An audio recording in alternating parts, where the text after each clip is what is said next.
చేతిలో క్యాష్ ఉంటే విషయం తెలియదే, దాని విలువ తెలియదే.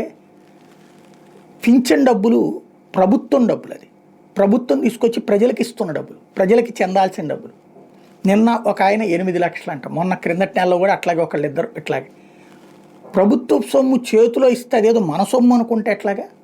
చాలామంది 100కి 99.9999% బాధ్యతగా చేస్తుంది. ఈ 0.001% ఆ డబ్బులు ఎత్తుకుపోవడం ప్రారంభించారు, తమ వ్యక్తిగత అవసరాలు లేకపోతే అప్పులు చేసి అప్పులు తీర్చుకోవడానికి. ఇట్లాంటి ఏమవుతుంది? తర్వాత ప్రభుత్వం పట్టుకుంటుంది, వేటాడి పట్టుకుంటుంది, అరెస్ట్ చేస్తారు, జైల్లో పెడతారు.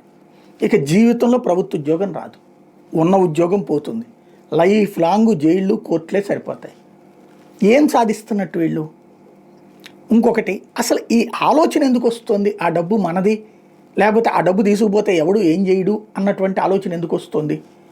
ఒక్కసారి ప్రతి ఒక్కళ్ళు ఆలోచించుకోవాల్సినటువంటి అంశం.